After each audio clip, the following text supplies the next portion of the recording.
Now your inheritance is all mine. I'm glad it happened sooner than I thought. Well, take it easy in heaven.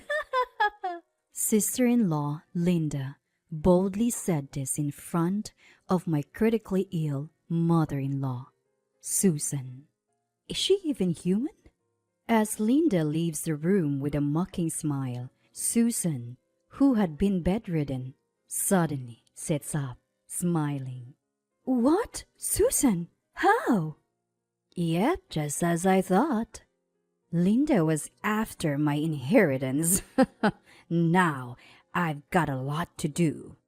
My name is Karen, a 34-year-old housewife. I've been married to my husband Robert for 4 years. We were colleagues at the same workplace. As we worked through various tasks together, we grew closer and started dating. After a year and a half, he proposed. I want you to walk through life with me forever. Will you marry me? Yes, I would love to. But after we decided to get married, Robert told me something I never expected. I want you to quit your job once we married. Do you mean you want me to be a housewife? Yeah, I'd like you to focus on household chores. Okay. Honestly, I wanted to continue working a little longer, but I also wanted to make our married life a priority. So I decided to quit my job and become a housewife. But then Robert shocked me even more.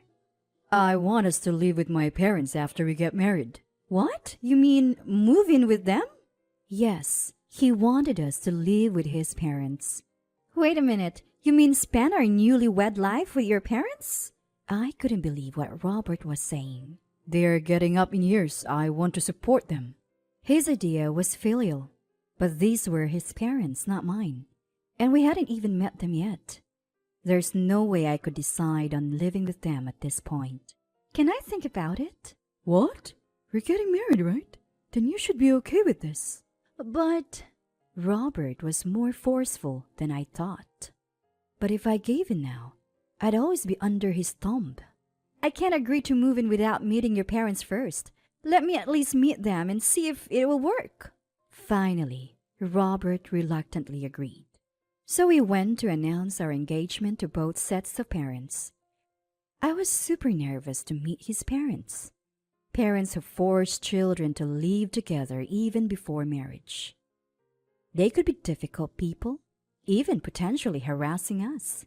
With these worries, I arrived at her house with Robert. But his parents welcomed us warmly. Thank you for coming. We never thought Robert would marry someone so beautiful. They were all smiles and so kind that I was taken aback. Then I decided to ask the question. Robert mentioned that he wants us to live with you, right? After getting married? Is that true? Huh? Live together? Even when I brought up the idea of living together, my in-laws looked puzzled.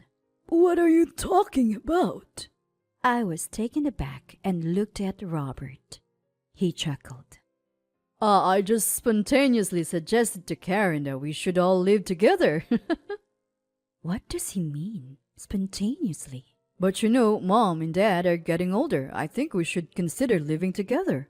We appreciate the concern, but you two are newlyweds. Shouldn't you enjoy that phase alone? Exactly. We're still spry. The first years of marriage should be spent with just the two of you. Rather than agreeing with Robert, my in-laws opposed the idea.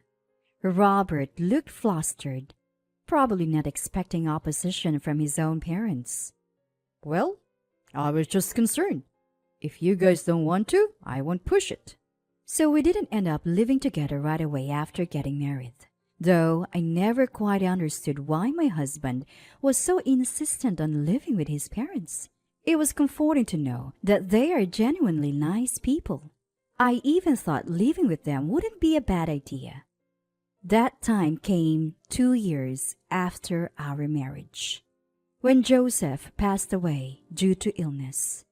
Now that Susan would be living alone, Robert suggested we moved in. I worry about leaving Mom alone. But I'm still fine and I don't want to be a burden. This time, I sided with my husband. We don't consider it a burden. I'm worried about you too, Susan. Please, don't hesitate to lean on us. Is that so? Thank you, both of you. Susan seemed pleased and a little emotional. Losing her beloved Joseph must have been devastating. She agreed to move in, and we canceled our rental and moved into the family home. Life there was peaceful. During the day, it was just Susan and me, and she was incredibly kind, teaching me various things. Susan and I became close, even going to cafes together. Karen, you're such a kind-hearted and honest person. Wasn't Robert like that as a kid? Not just Robert, but Linda too. Linda is my sister-in-law, who is already married and rarely visits the family home. The first time I met Linda was at our wedding, and the next time was at Joseph's funeral. Even when Robert and I would visit for Christmas or family gatherings, Linda's family never showed up. When it comes to us, Linda's always been rebellious. It's a bit sad, but I can't force her to visit. Susan looked sad when talking about Linda.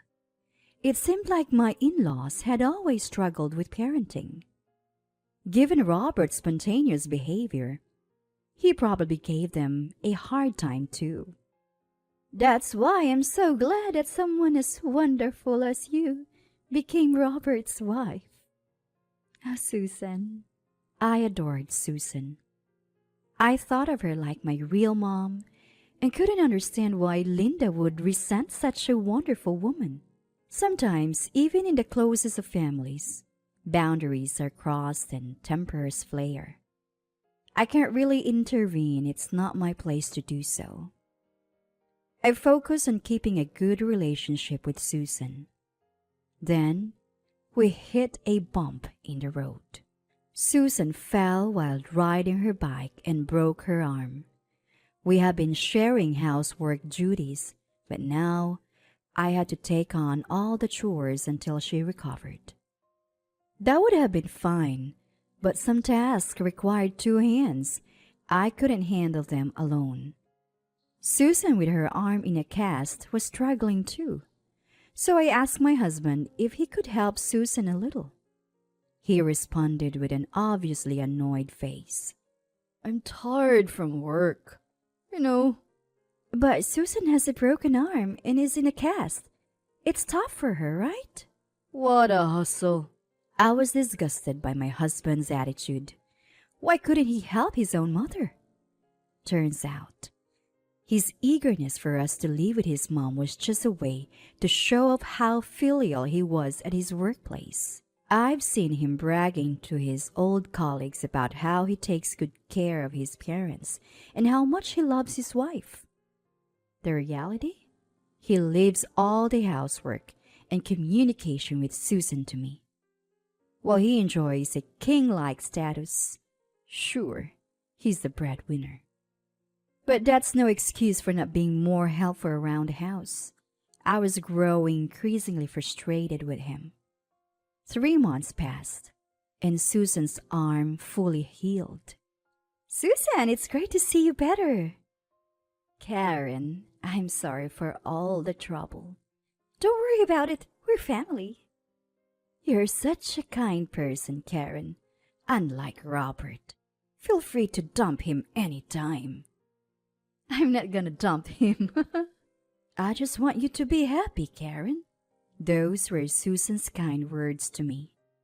Just as I was relieved about Susan's recovery, Linda, my sister-in-law, suddenly showed up. Linda, what brings you here so unexpectedly? It's rare for you to visit. I miss you, Mom, and wanted to see you. Huh? I heard you broke your arm, so I was worried. But it looks like you're fine now, Linda said shyly. Susan seemed shocked to hear Linda's unexpected kind words. Hey, react, will you? Makes me look stupid for saying something nice. Sorry, I was just surprised and touched at the same time. Susan was delighted. Do you like pound cake, Linda? Want to join us? Sure, why not? Seeing Susan so happy made my day, and I thought, let's enjoy this moment. At first, Linda seemed a bit tense, but she gradually relaxed and was having a good chat with Susan. I'm sorry we haven't been able to show you our grandkids. Next time, I'll bring my husband and kids for a visit. Oh, I'm looking forward to it. After that, Linda started visiting Susan regularly on her days off, bringing her husband Thomas and their kids. The first time she spoke with Thomas, he seemed like a great guy, and their nephews were lovely as well. Susan looked thrilled to be spending time with her grandchildren. It had taken some time, but Linda and Susan were finally getting along, and that was a good thing. However, for some reason, Linda's husband didn't seem to like the idea of Linda and Susan getting along. You know, Linda's been coming over a lot lately. Is that a problem? We're the ones living with my mom, you know. It's not fair for you to just swoop in and get all chummy with her. I didn't quite get what my husband was saying. What I mean is, I'm worried that Linda might end up inheriting more than us. What? Don't you get it? Linda is just trying to win my mom over. It makes her living here pointless. I don't understand what you're saying. I couldn't believe what my husband was saying. It turns out he was planning to inherit more from Susan by living with her. I was utterly disappointed in him.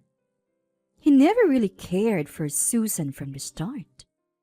Selfish, to say the least. Susan would be heartbroken to find out her son was thinking this way. Then, an unexpected event happened. I had to stay at my parents' house for some business the previous day. As I was about to head back, my husband suddenly called. What on earth is it for? I didn't really want to talk to him, but I picked up because the phone kept ringing. Hello? My mom collapsed and was taken to the hospital. What? I was genuinely shocked and immediately headed to the hospital. It was an extremely hot day, and it seemed that Susan had suffered from heat stroke while weeding the garden. A neighbor found her and called an ambulance. My husband couldn't come right away because of work and had asked me to go instead. How selfish and irresponsible of him. Anyone would drop everything to be there. When I got to the hospital, Susan was asleep in her bed. According to the doctor, she was in a critical condition. Shortly after I arrived, Linda also showed up. Is it true that Mom collapsed? Yes, she's in a very critical condition now. As I said that, Linda gave a creepy laugh and then stood in front of Susan saying, With this, all of your inheritance will be mine. What? I'm glad this is happening sooner than I thought. Take your time in heaven.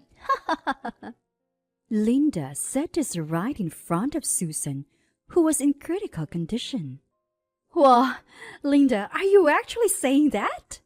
What's your deal? Are you eyeing the inheritance too? No way. Why would I? I don't know about that. Ever since I heard Robert moved back in with his parents, it made me wonder, are you guys after that spacious family house? I told you, we're not. Come on, just be real for once. There's no point being chummy with your mother-in-law when there's nothing in it for you. Is she even human? Well, just so you know, I'll be the one getting the inheritance, huh? With that, Linda left the room laughing. As soon as she stepped out, Susan, who had been bedridden, sat up with a smile. I was so shocked. I thought my heart would stop. What, Susan? What's happening? I knew she was after my money. Susan, are you okay? Yeah, it was just heat exhaustion. But the doctor said it was critical. I had them say that actually. What? I wanted to see if my children really cared for me or not. I had a hunch, but I wanted to be sure. Susan? So we have a lot to do, Karen. Can you help me? Huh? Susan was discharged soon after and started making plans. Plans that could be called nothing short of retribution against Linda and my husband. 1 month later, Susan gathered everyone in the living room. Thank you all for coming. Mom, what's this all about? It must be important if you're calling us all here. Linda and my husband seemed a bit annoyed. Probably because Susan had been quickly discharged for mere heat exhaustion. Susan began discussing her plans for her estate. After my recent incident, I did some thinking about inheritance. As she said this, Linda and my husband perked up. So who's getting what? I assume this house will go to me, right? I was disgusted by their blatant greed. Susan ignored them and continued talking. I've decided to sell the house. What? Their faces froze. Whoa, what does that mean? Why would you sell? If you're selling, just give it to us. No way. We've lived in this house. It should go to me. You two are always thinking of yourselves. Even when I collapse, or at any other time, all you ever thought about was how to get more from me. I know everything. Both Linda and my husband went pale. That's why I'm leaving you nothing. What? What? I'll sell the house and use that money and my pension to live in a nursing home. When I pass away, I'll donate everything I have.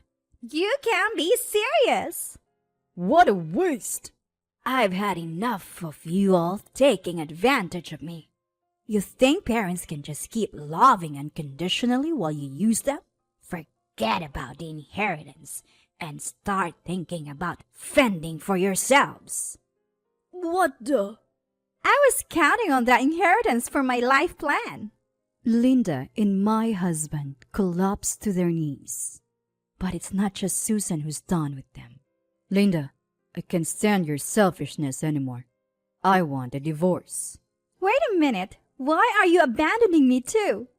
Do you think I want to spend my life with someone who's happy to hear Susan is critically ill? It's not good for a child's upbringing. I'll take custody. Let's handle the rest through lawyers. What the? Thomas decides to divorce Linda. Then, my husband oddly chimes in. Well, Thomas, do you think that's a bit harsh? She may be a hopeless case, but divorce is a bit much, don't you think? His tone carries a mocking undertone towards Linda. This man doesn't understand his own standing. You think you're not getting a divorce? What? I can't continue this marriage with you. Whoa, hold on. Karen, why are you saying that? I've been disillusioned by you throughout our marriage. This is the last straw. I'm definitely divorcing you. What? I grab my pre-packed bag, say goodbye only to Susan, and head back to my parents' home. Later, through a lawyer, I demand a divorce from my husband. Faced with a legal battle, he reluctantly agrees. It seems Linda and her husband ended up divorcing in a similar fashion. By the way, I still keep in touch with Susan. Amazingly, as a token of gratitude for my good relationship and housekeeping, Susan bought me an apartment to live in. Thanks to that, my life is quite comfortable. I've also managed to find a new job, so I'll be saving up more. Susan is in a high-end nursing home, living her best life and even making friends. When I visit her once in a while, she always happily talks about her daily life. Robert, however, rented an apartment alone, and his life is falling apart. His home is a mess. He's mentally unstable, and he's run through his savings recklessly counting on the inheritance. No woman would want to be with a man with such a history. Plus, he let himself go during his marriage and looks terrible now. For the world's sake, it's better if he stays single. As for Linda, she tried to live off various men and got caught by a marriage scammer, losing all her divorce settlement money. She messaged me for help, but when I ignored her, the messages stopped. I don't know what they're up to, but I doubt it's anything good. I'm forgetting about them, and I'll focus on enriching my life from now on.